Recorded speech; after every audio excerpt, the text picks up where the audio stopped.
প্রিয়া বললো আমি নাকি বিখ্যাত, এমন কিছুই না। আমি মাঝে মাঝে বাংলা ধারাবাহিকে বই দেখাই, তবে হ্যাঁ খুব প্যাশনেটলি কাজটা করি।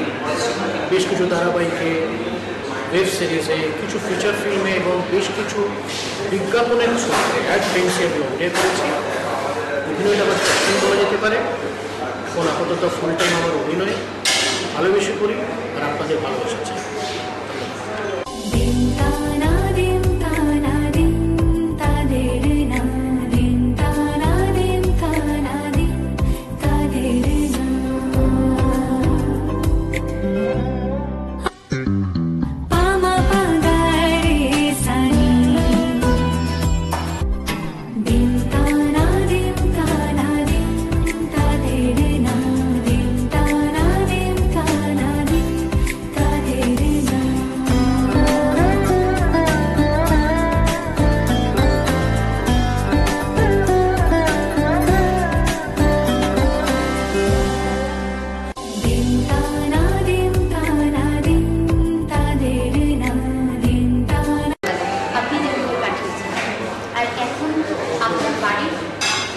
যেভাবে কাটছে সেটার একটা ডিফারেন্স আছে, সেটা আপনি কোনটাকে বেটার মনে করেন?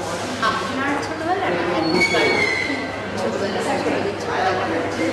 দেখুন, এই বেলাগুলো কিন্তু পাল্টে যায় সময়ের সঙ্গে সঙ্গে, যুগের সঙ্গে সঙ্গে। আসলে আমার ছোটবেলা সেটা অনেক আগে, 60-এর দশকে। সুতরাং 60-এর দশকে আমাদের যে ছোটবেলাটা ছিল আর এখনকার ছোটবেলার মধ্যে অনেক পার্থক্য আছে। আমাদের ছোটবেলা মানে সত্যিকারের ছোটবেলা, সেই মাঠে খেলা, হাফ প্যান্ট পরে সারা গায়ে ধুলো মেখে আসা, তারপরে মায়ের নানগুলো মেখে বাথরুমে ঢুকে স্নান টান করে আমাদের এই ছোটবেলা। এখনকার ছোটবেলা বাচ্চারা স্কুল থেকে এলো, কোনো মতে মুখে কিছু একটা ঘটে সঙ্গে সঙ্গে নিয়ে গেল একটা অন্য একটা ক্লাসে, সেখান থেকে আবার ক্যারাটে ক্লাস, সেখান থেকে ড্রয়িং ক্লাস। আমাদের পড়াশোনা সন্ধ্যেবেলা কিছু রাত্রি 8:30 বাজে সে বাচ্চারা ঢুলছে। সুতরাং মানে এটা অসম্ভব বা খারাপ কিছুই নয়। যুগ যেরকম পাল্টাচ্ছে, ছোটবেলাগুলো কিন্তু পাল্টে যাচ্ছে।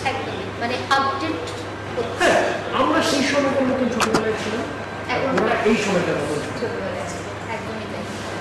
আর মানে খাওয়া দাওয়া, মানে আপনাদের ফুড হ্যাবিট, আমরা যখন ছোটো ছিলাম অ্যাকচুয়ালি সেই ফুড হ্যাবিট, আপনাদের টাইমের ফুড হ্যাবিট আর এখনকার ছোটদের ফুড হ্যাবিট, তার মধ্যে আপনার কোনটা ভালো লাগে? মানে আপনি কোনোটাকে মিস করেন নাকি এদের সাথে কোনোটা আনন্দ করেন, আনন্দ পান?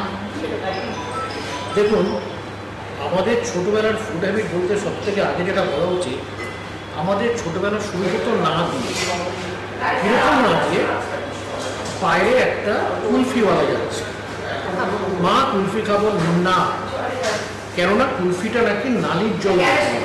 এখন বুঝে পাই না যে সকলে কি পরিষ্কার জল নেই, কুলফিটা আইসক্রিমটা বানাতে গেলে। হ্যাঁ, যে মানে আমাদেরকে কুলফি খাওয়ানো হতো একটা বড় জায়গায়, বড় বেশ বড় সড়ক, সুন্দর একটা রেস্তোরাঁতে কেটে কেটে উপরে ফালুদা দিয়ে। কিন্তু আমি ছোটবেলা চাইতাম ওই যে রাস্তা যে কুলফি ওইটা কোনো কিছু দিয়ে কিনে ওই যে একটা ওই কুলফিটা, ওই বড় কুলফিতে ওই যে আমার যে চাওয়াটা, ওইটা যে পাইনি। আর এখনকার কিরে কি খান, চাইতেই খান, ইচ্ছে করছে না। আমি কিছু আনিয়েছি, কিছু অনলাইনে আনি, সুতরাং এখন না চাইলে পাওয়া যায় আর আমরা চেয়েও। কার মধ্যে ছিল এই অভিনয় সম্বন্ধে প্যাশনটা, যেটা আপনার মধ্যে ইমপ্রুভ হয়েছে? মানে কাকে দেখে আপনি ইমপ্রেসড? দেখুন, সবচেয়ে আমার জন্ম, বড় হওয়ার সব কিছু কিন্তু টাটা জামশেদপুর। আমি টাটা জামশেদপুরের ছেলে, আগে ছিল সাউথ বিহার, অধুনা ওটা ঝাড়খণ্ড। না, আমাদের বংশে বা মানে দূর দূর পর্যন্ত কেউ অভিনয় জগতে ছিলেন না। বাবার বড় খুব শখ ছিল, বাবা ক্লাসিক্যাল গান গাইতেন, ফাংশন খুব শুনতে যেতেন, মাও খুব ভালো গাইতেন, রবীন্দ্রসঙ্গীত গাইতেন। তো ছোটবেলা কিন্তু মা বাবার গান শুনে রেডিওতে বা রেকর্ড প্লেয়ারে গান তখন শুনে, তো আমাদের রেডিও ছিল সেই সব শুনে, বিনাতা গীতমালা, সেই সব শুনে গান, সিনেমা। সিনেমা বরাবরই একটা ইন্টারেস্ট ছিল। সিনেমা দেখার পারমিশন তো ছিলই না, আর জামশেদপুরে তখন তো হিন্দি সিনেমা ছাড়া কোনো উপায় নেই, আর সাতখানা সিনেমা দেখার তো কোনো অনুমতিই ছিল না। আমার একটা খুব শখ ছিল, এবং ওখানে কি হতো যে ইন্ডাস্ট্রিয়াল টাউন তো খুব বড় বড় কারখানা, বিশাল বিশাল দেওয়াল থাকে, কারখানার যে ইয়েটা বাউন্ডারিতে সিনেমার পোস্টার লাগানো, শুক্রবার সিনেমা চেঞ্জ হতো, পোস্টার লাগানো হতো। আমার শখ ছিল, মানে ওটা আমি করতাম, খেলছি হঠাৎ করে শুক্রবার দিয়ে ভাজা চারা যে গায়ে ওই দেওয়ালটার সামনে দেখতাম ধর্মেন্দ্র, রেমা মালিনী, চক্রু, আরে বাবু বা রাজেশ খান্না, শর্মিলা, আমার প্রিয় পরিচালক শক্তি সামনে, এই দেখতে দেখতে মানে আমার সিনেমার প্রতি একটা ভীষণ রকমভাবে অ্যাট্রাকশন ছিল। সিনেমা দেখার পারমিশন নেই, সিনেমা আমাকে দেখানো হবে একটাই সিনেমা, সেটা হচ্ছে গুপিকার মেলা। কিন্তু গুপিকার মেলায় জামশেদপুরে ওইখানে এসেছে সেটা পাইনি। তো সে হঠাৎ করে খবরে একটা সিনেমা এসেছে, তাতে নাকি হাতি আছে, বাঘ আছে। সেই সিনেমাটি আমাদের দেখানো, সিনেমাটির নাম হচ্ছে হাতি বেড়েছে, রাজেশ খান্না পরিচালক। সেই সিনেমাটা দেখার পর আমি যখন সিনেমাটা দেখলাম, আমার কাছে একটা নতুন ইউনিভার্স খুলে গেল। এটা কি সুন্দর দেখতে লোকটা, কি সুন্দর দেখতে মহিলাটা, এটা গান গেছে, এই গানগুলো শুনেছি আমি। ওই থেকে মাথার মধ্যে না, এইটা তো বেশ একটা ব্যাপার, এটাকে নিয়ে তো আমাকে একটু ঘাটাঘাটি করতে, সিনেমা দেখতে করতে। তখন সিনেমার বই বেরোতো, নবকল্যাণ, পোশাক, উল্টো রথ, সিনেমা চলতো, আমাদের হাতে দেওয়া হতো বড়রাই। কিন্তু আমি জানতাম বইগুলো কোথায় লুকোনো আছে। বাড়িতে যখন খাতা পেতাম, গেট করতাম, খাতাটা আপডেট করে নিয়ে যেতাম। এই করতে করতে তারপরে বলতে পারো অভিনয়ের ইচ্ছে নিয়ে আমার জামশেদপুর ছেড়ে দিতে। আপনি পড়াশোনা করতে করতে করে না, আমি পড়াশোনা শেষ করেছি ওখানে টাটা মোটরস, সেইখানে আমাদের ওখান থেকে টেকনিক্যাল ট্রেনিং করেছিলাম, কিন্তু মেশিন ইত্যাদি আমার কোনো ইন্টারেস্ট ছিল না, একদম ছিল না। তো আমি 80 দশকে একবার কলকাতায় এসেছি, তখন বেশ কিছু কাজ আমি খুব, কিন্তু সেটা খুব অ্যামেচারলি করা ছিল। তারপরে আমি দীর্ঘ 25 বছর এখানে আমার চাকরি করি। আমি একটা মার্কেটিং কোম্পানিতে, কোম্পানিতে আমি চাকরি করি। আমি সম্প্রতি বলতে গেলে 2015-তে আমি চাকরি ছেড়েছি। না, ছেড়ে এই আমি এখন অভিনয় করছি, এটা হচ্ছে 2015। তখন থেকে আমি রেগুলারলি অভিনয় করছি, ভীষণ পরিশ্রম করছি, এখনো করি। এর সঙ্গে যোগাযোগ করে করে পাঠ দাও এখনো বলতে থাকে। এইভাবে তোমাদের আশীর্বাদ, শুভেচ্ছা, গুরুজনদের, ভগবানের আশীর্বাদে বেশ কিছু কাজ করছি, এবং হয়তো তার সুবাদে তোমরা আমার খবর জানতে চাইছেন, এটাই বলা যেতে পারে। না, আসলে সেই সুবাদে না, আমরা বলেছি যে মানে আমরা সেলিব্রিটি বলতে শুধুমাত্র যারা সিনেমা থিয়েটারে কাজ করেন তারা নয়, অবশ্যই উচিত অবশ্যই, যারা ভালো কাজ করে। অ্যাকচুয়াল ভালো কাজ বলতে অনেক রকম কাজ করতে হয়, তার মধ্যে আচরণ, ব্যবহার, এটা একটা মানে কাজ করে মানুষের মনে। তো কাউকে দেখে হঠাৎ করে মনে হয় যে উনি খুব ফ্যামিলি, মানে মনে হয়। তো দেখা গেল তার সাথে কথা বলতে গেলাম, টিভি বলতে আমরা শুধু সিনেমা থিয়েটারে যারা কাজ করে তাদের নয়, আমরা মানে এমন মানুষ পেয়েছি, উনি একজন খুব সাধারণ মানুষ হতে পারেন, তার কাজগুলো এবং তিনি অবশ্যই নিরহংকার। অনেকের তো অনেক কিছু থাকে, তা সত্ত্বেও তিনি নিরহংকার। এবং এর একটা মানে বেস্ট উদাহরণ আমার মনে হয় অমিতাভ বচ্চন, মানে এত বড় একজন সেলিব্রিটি, বাট তার মধ্যে কোনো ইগো নেই, সকলের সাথে সমানভাবে এই যে ব্যবহারটা, এটা খুব মনে হয়। যার জন্য আমার কোনো একটা জায়গায় আপনাকে মনে হয়েছে, আপনাকে তো আমি দেখেও চাক্ষুষ এই প্রথম দেখছি, তো এমনিতেই দেখে কোথাও একটা মনে হয়েছে আপনি খুব ফ্যামিলিয়ার, মানে এরকম একটা ছবি আমার কাছে তৈরি হয়ে গেছিলো আপনার। তো সেটার জন্য আপনাকে আমি ভাবলাম যে ওনাকে বললাম যে আমার মতন করে দিলে তাহলে আমি আমার মানুষদেরই বলবো। তো তার তালিকায় আপনিও ছিলেন প্রথমবার যাদের নিয়েছি। তো সেটা এই যে আপনার জার্নিটা 15 সাল থেকে 24 পর্যন্ত যে জার্নিটা, এই জার্নিটা আপনার কেমন ছিল? দেখুন, প্রথমত অহংকার করার মতন তো কিছুই নেই, কেননা এই প্রফেশনে থাকার দরুন আমি সত্যিকারের যারা অহংকার করার মতন তাদেরকে কাছ থেকে দেখেছি।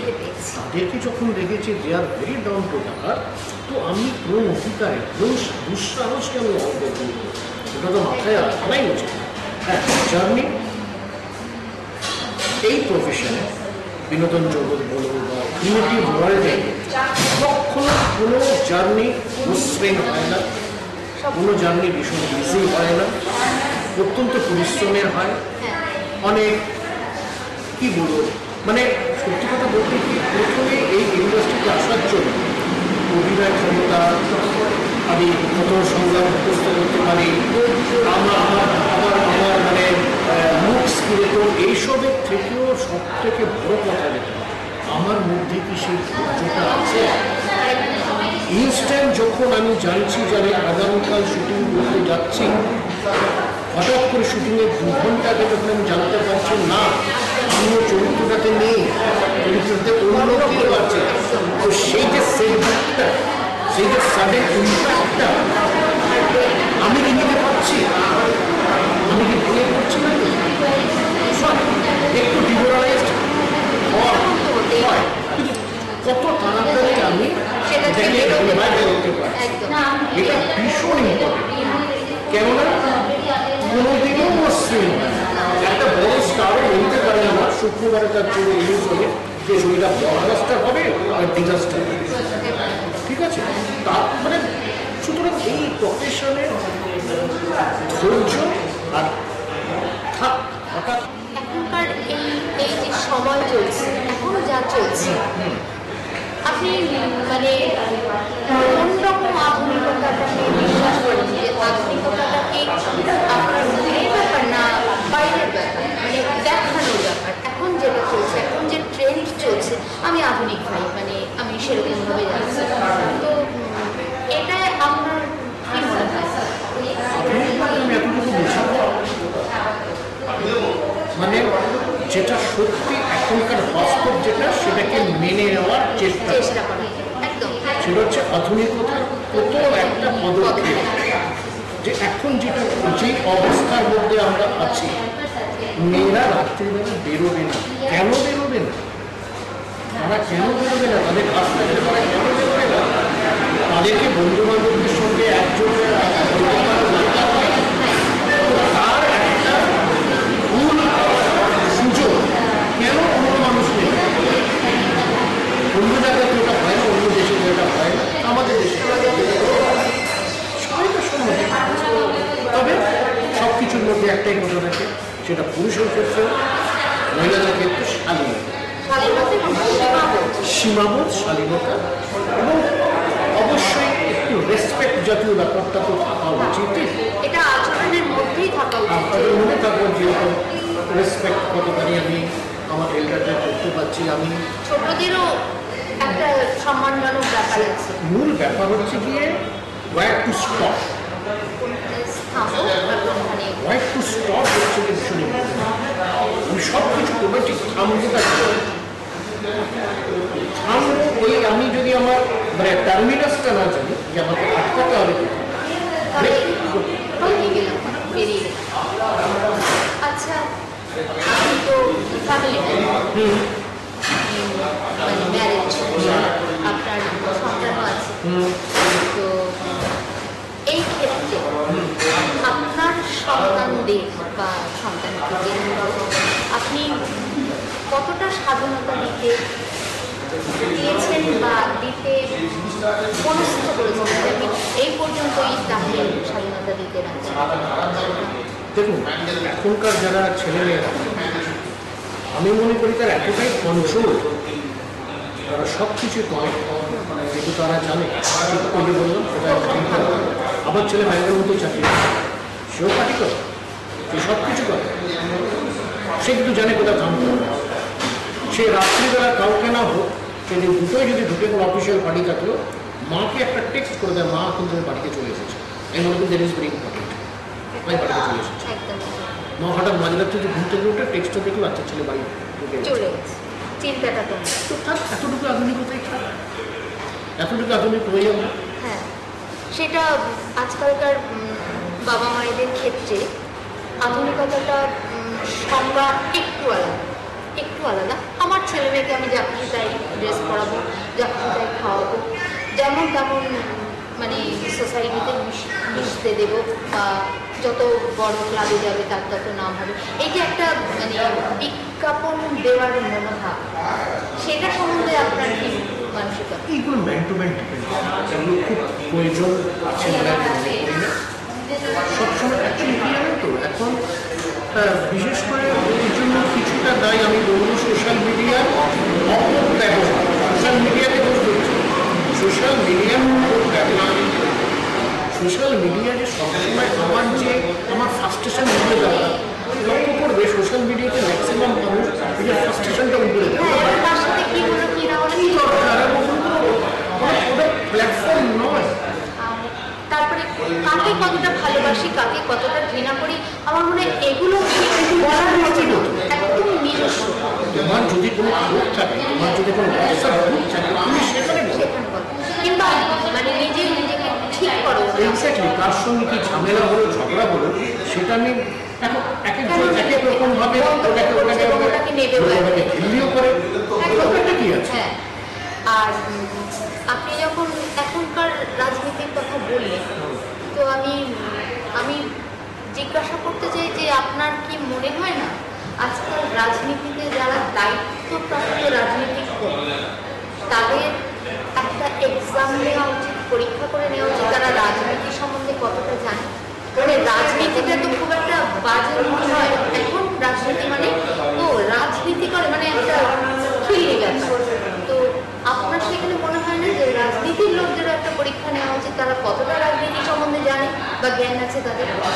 দেখুন, রাজনীতির তো কোনো কোর্স হয় না, যাই হোক, পল সায়েন্স হোক বা পলিটিক্যাল ব্যাপারে হোক, কিছু ইকোনমিক্স হোক, কিছু তো আপনাকে অর্থনীতি করা হলো। এবার আপনি যদি ইকোনমিক্স সম্বন্ধে কিছু না জানেন, তাহলে সেই আপনাকে অর্থনীতি করার কোনো লাভ না। কিছু কিছু মন্ত্রীর জন্য কিছু কিছু কোর্স দরকার আছে, একদমই, মানে সেটাই বাদবাকি যারা আছে তারা যে এডুকেশনটা ভর করে কিছু করেন বলে আমার মনে হয়। এডুকেশনের পরীক্ষাতে আমি বলছি যে একটা মিনিমাম, যেমন সব কিছু, যেমন প্রধানমন্ত্রী হতে গেলে এইগুলো থাকতে হবে, মুখ্যমন্ত্রী হতে গেলে এইগুলো থাকতে হবে। এইগুলো তো বিগত যবে থেকে ভারত স্বাধীন হয়েছে তদের থেকে আছে বলে আমার মনে হয়, এখন মনে হয় না। এবং ওটা মনে হচ্ছে যে এটাই ঠিক না, এটা আমরা নিরূপণ। এছাড়া এখন ওইভাবে এর মধ্যে এই ক্যাটাগরি বা এই গুণ থাকা উচিত, তবে সে এই পজিশনে থাকবে। রাজনীতির ক্ষেত্রে সেরকম উপায় আর নেই। তার মানে আপনি রাজনীতিটাকে অ্যাভয়েড করতে চান, যে আমি রাজনীতি করবো না। যদি আপনার সামনে কখনো সুযোগ আসে যে আপনাকে মানে রাজনীতিক হতে হবে, আপনাকে একটা বিশেষ পদ দেওয়া হবে, আপনি কি বলবেন? সেটা দেখুন, এখন রাজনীতিতে ফেস ভ্যালু বলা হয়, সে তো অবশ্যই, যার জন্য সৌরভকে বলা হয়েছিল। এবার বেশিরভাগ কিন্তু সিরিয়াল থেকে, সিনেমা থেকে অনেকেই রাজনীতিতে নামছে, তো এই মুহূর্তে পাপি আমি ভেবে দেখিনি যে যদি কখনো রাজনীতির অফার আমার কাছে আসে না, তাহলে আপনি ডিসিশন নিয়ে বলুন যে আপনি কি করবেন, আপনি রাজনীতি করবেন। তাহলে আমি চেষ্টা করবো না, চেষ্টা না, হ্যাঁ বা নাতে উঠতে চাই, মানে একদম পারফেক্ট। ডেফিনেটলি আমি এটা করবো। এখন হ্যাঁ বা নাতে করা যায় না, অনেক সময় অনেক রকম প্রেশারাইজ, সেটা বুঝতে পেরেছি, কিন্তু সবাই স্বেচ্ছায় এসছে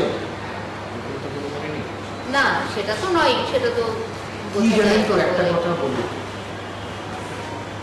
একজন মানুষ যখন ধাপে ধাপে সেই জার্নি করতে করতে একটা জায়গায় যখন চলে আসে, সে তো জানে সে কি কষ্ট করে এসেছে। সবচেয়ে বড় কথা হচ্ছে ওই জায়গাটাকে ধরে রাখা, ওর থেকে আমি একদূর যাবো এইখানে না, তো এইখানে ধরে রাখার জন্য না মনোবল দরকার। অনেক সময় অনেক রকমের কম্প্রোমাইজ বা অনিচ্ছা সত্ত্বেও কিছু করে ফেলার ব্যাপার থাকে সর্বক্ষেত্রে। কেননা আমি যেহেতু বিনোদন জগতে আছি, বিনোদন জগতের মানুষেরা কিন্তু একটা সফট টার্গেট সবসময়। ওই যে বললাম যে জায়গাটা একটা জায়গায় যাওয়ার পরে জায়গাটাকে ধরে রাখাটা একটা অনেক বড় ব্যাপার থাকে। অনেকে বলে হ্যাঁ অমুক ঘটনা ঘটলো, তার ফলে রিয়াকশন আমরা পেলাম না, কেন পেলাম না? হয়তো সে কিছু কিছু এমন একটা চাপে বা পরিস্থিতির মধ্যে রয়েছে, সে জানে কি হবে। আমি একটা প্রতিবাদ করলাম, বড় কথা বললাম, তাতে হয় ভালো হবে না হয় খারাপ হবে। আমার পক্ষে কয়েকজন বলবেন, আমার বিপক্ষে কয়েকজন বলবেন, আলটিমেটলি ব্যাপারটা থেমে যাবে। কিন্তু হতে পারে আমি যদি বেশি অ্যাগ্রেসিভ হয়ে কিছু বলি, তাহলে হয়তো পরবর্তীকালে এই যে জায়গাটা ধরে রেখেছিলাম সেটা হয়তো টলমল করলেও করতে পারে। যে কোনো অফিসে কেউ খুব একটা ভালো উন্নতি করলে তাকেও কিন্তু সে পথটা ধরে রাখার জন্য সে সব রকমের প্রোটেস্ট বা সব ক্ষেত্রে আঙ্গুল তুলতে পারে না। এগুলো এটারই ভাষা, ওই যাই বলুক কিন্তু ওই ওঠে না। তার মানে আপনি পরোক্ষভাবে স্বীকার করে নিচ্ছেন আমরা সেই অর্থে সম্পূর্ণ স্বাধীন নই, আমাদের মত ব্যক্ত করতে। অনেক সময় ঘুমেরাও উল্টোটা হয়ে যায়। তার মানে সেই ব্যাপারটা আসছে যে আমরা ঠিক মতো স্বাধীন নই, আমরা কোনো অবস্থাতেই নেই, শুধু আমরা মেয়ে প্রত্যেকে। আমি এটা ইন জেনারেল একটা কোয়েশ্চেন করলাম। তো বাদ বাকি হচ্ছে মানে এখনকার সমাজ ব্যবস্থা আপনার কি কোনো জায়গায় মনে হচ্ছে না যে মানে পুরুষদের থেকে মেয়েরা একটু বেশি আধুনিক হয়ে যাচ্ছে, অত্যাধুনিক হয়ে যাচ্ছে? না, এরকম না, এটা আবার বললাম, এটা ম্যানকাইন্ড বিশেষ করে, কিন্তু না, যেটা ওরা করছেন, ওনারা যেটা করছেন সেটা দেশের সঙ্গে তাল মিলিয়ে ওরা করছেন। আমাদের প্রয়োজন আছে। আর লোকো পাইলটও নয়, আস্তে করে বেশ কয়েক বছর ধরে সেটা বন্ধ হওয়ার বাইরে ছিল, মহিলা বন্ধ হওয়া চাই। তাহলে এটা কি প্রশংসাযোগ্য নয়? এবং কেউ যদি বিশেষ কোনো মহিলা যদি অতিরিক্ত আধুনিক কোনো অন্য কিছু করে ফেলেন, তার জন্য ওটা মহিলাদের আধুনিকতা নিয়ে প্রশ্ন উঠবে কেন? সেটাই আমারও কথা, যে উঠছে কেন, ওঠে কেন বারবার বারবার বারবার। মনে হয় অলওয়েজ মেয়েদের সাথে যা হচ্ছে সেটা ছেলেদের সাথে হতে পারত, হচ্ছে না, কোথাও হচ্ছে না, সেটা মেয়েদের সাথেই হচ্ছে। এটা এটা এটা তো মানে কি বলবো, একচক্ষুমি ব্যাপারটা, যে মেয়েদের অনেক কিছু মানতে পারছি না, ছেলেদের সব কিছু মানছি। তো এই ব্যাপারটা কি থাকা উচিত না? আপনি খুব তাহলে মুষ্টিমেয় মানুষের কথা ভাবছেন। আজ আমাদের সাইডে গেলে আমরা দেখি যে মেয়েদের নানা রকম বাবুজি দেওয়া হয়, তো এটা কি মানে ঠিকঠাক? তীরন্দাজি হয়ে মানে সে অলিম্পিক্সে চলে গেল, তো সেই মেয়েটা কিন্তু তাকে তুলেই আনা হয়ে একজন তার মানে শক্তি দেখে তাকে এইটাই মানে আমাদের সমাজে সাধারণ আর কি কোনি, যেমন কোনি হয়েছিল, কোনিকে হয়ে উঠতে সাহায্য করেছিল তার খিদ্দা, ওই খিদ্দার এই আমি ছোট্ট করে বলছি, এই যে আমাদের আমিও ছবি আঁকতাম, অভিনয়, কিন্তু আমাদের সময় ওইগুলো কি ছিল? হবি, পুজোর ছুটিতে কিন্তু পড়তে হবে। এখন কিছুতেই সেই সময় আমাদের বাবা মারা ভাবিনি বা এই ছেলেটা তো অ্যাক্টিং করে, একটু বলবো, একে আমি ন্যাশনাল স্কুল অফ ড্রামায় দেবো, হ্যাঁ। একে আমি পুনে ফিল্ম ইনস্টিটিউটে দেবো। আমাদের সবাই কেউ ভাবতে হবে ন্যাশনালটা বাবা মারা কিন্তু সেটা ভাবছে। ওই যে এখানে বাবা মারা চিন্তার ভূমিকাটা দিচ্ছে, আমাদের সবাই চিন্তাদের আচ্ছা, আপনার কোনো সময় মনে হয় না যে আমরা অনেকগুলো ভাই বোন ছিলাম আমাদের সময়, 4-5 জন ভাই বোন, আমরা একে অপরের সাথে মানে বড়দা বা বড়দি আমাদের শাসন করেছে, কান টেনেছে, চুল টেনেছে, এই পথ করতে বস, মানে মা বাবাকে কতটা আমাদের উপর খবরদারি করতে দেখা যায়। আর এখন শুধুমাত্র মা বাবাই খবরদারি করে, আর কেউ না। টিচাররাও তাদের স্কুলেও যদি একটু বাড়ি করেন, সেটা নিয়েও মানে নানা রকম কথা ওঠে বা ওই টিচারকে আক্রমণ করা, এই জায়গায় মানে নিরপেক্ষ। দেখুন, নিরপেক্ষ ব্যাপার হচ্ছে গিয়ে যে সেই আবার বললাম সময়ের মতো সময়, তখনকার দিনে মাস্টারমশাইয়ের অধিকার ছিল কান্টার, যার জন্য মাঝে মাঝে আমরা সোশ্যাল মিডিয়াতে দেখি শিক্ষকের হাতে ডেট ফিরিয়ে দেওয়া। এখন ডেট ফিরিয়ে দিলেই তার কিন্তু কোনো মানে নেই, এবং শিক্ষকই শিও যে আমি ঠিক কাকে বেদটা মারবো। আচ্ছা, এই যে এবং শিক্ষক কি জানে যে বেদটা মারার পর শিক্ষক জানে? ওই যে বললাম বেদটা যদি মারি ছবি তুলে নেবে, এলো কি করে আপনার মনে হয় না? এলো কি করে? এর একটা ব্যাপার হচ্ছে ছোটখানি, মানে ওই 51বর্তী পরিবার আমার পর যে ব্যাপারটা হচ্ছে, আজকে আমাদের ছেলে মেয়েকে কেউ কোনো রিলেটিভ পাশে এই আয় আমাদের ধরুন প্রার্থমায় মাসি এসছে, ডিগ্রি এসছে, প্রণাম কর, কাকু এসছে, প্রণাম কর, এই যে জিনিসটা, এটা কিন্তু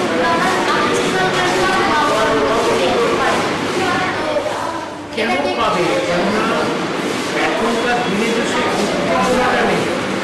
আজ ছোটবেলায় এক বছর পর কোনো মাসির বাড়িতে যাওয়া, ওরে ভাবিয়ে এসছিস তুই, বাবা বড় হয়ে গেছি, কত বড় হয়ে গেছি, কি এই যে এটা নেই তো, যেমন তোমাকে তো গতকালও ভিডিও করে দেখে পেয়ে তুমি কি করতে দরজা করবে আয়, কেন তুমি সারা রাস্তা তো বাড়িতে আসছো, তুমি তো প্রতি 5 মিনিট অন্তর অন্তরকে আপডেট দিচ্ছ। এই তো মোটটা ঘুরলাম, আর কত দূর যাবো রে, গুগল ম্যাপে রয়েছে পেট্রোল পাম্পের সামনে।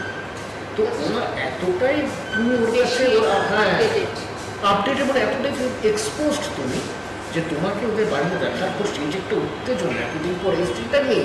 না, আমাদের বাচ্চা কাচ্চাকে আমরা যখন মানুষ করছি, বড় করছি, আমরা কোনো রিলেটিভ আসলে তাকে যখন ডাকছি আসছে, এখন যাবো না, ঠিক আছে, হ্যাঁ এটা আছে, ওরা ভীষণ ইন্ট্রোভার্ট হয়ে গেছে, ওরা নিজেদের একটা জগৎ নিয়ে থাকতে পারে। এটার কারণটা কি, মানে আপনার কি মনে হয় এটার কারণটা কি?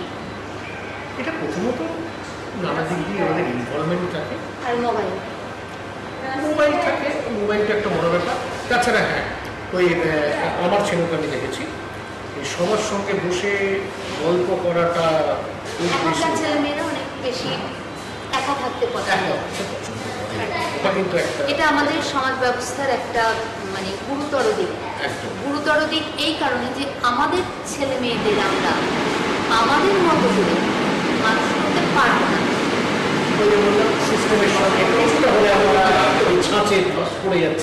ছাঁচে পড়ে যাচ্ছে, কিন্তু ছেলে মেয়েগুলো সেই ছাঁচে পড়ে সেরকমই হচ্ছে। হতে পারে পরবর্তীতে আবার পুরোনো দিকে ফিরে আসবে। সেটা অপেক্ষা থাকবো। হ্যাঁ, আচ্ছা, কিছু হ্যাঁ বা নাতে কিছু প্রশ্ন করবো। তুলসী চক্রবর্তীর নাম অনুপ কুমার। তুলসী চক্রবর্তী নয় কেন? কেন তুলসী চক্রবর্তী নয়? তুলসী চক্রবর্তী বলতে আমরা ভাবি একটা টাইপ, ওই ভদ্রলোক সাধারণ অভিনেতা করা, ধুতি পরা, আমাকে মার্জনা করে তুমি কোনোদিনও তুলসী চক্রবর্তীকে একটা বড় গাড়ি থেকে জেলে গাড়িতে ঢুকছে এই সিন তুমি কল্পনা করতে পারো না। হয় না, অনুপ কুমারের কথা বলে, অনুপ কুমার কিন্তু সেই কিছুটা হলো দোষটা তুলসী চক্রবর্তী।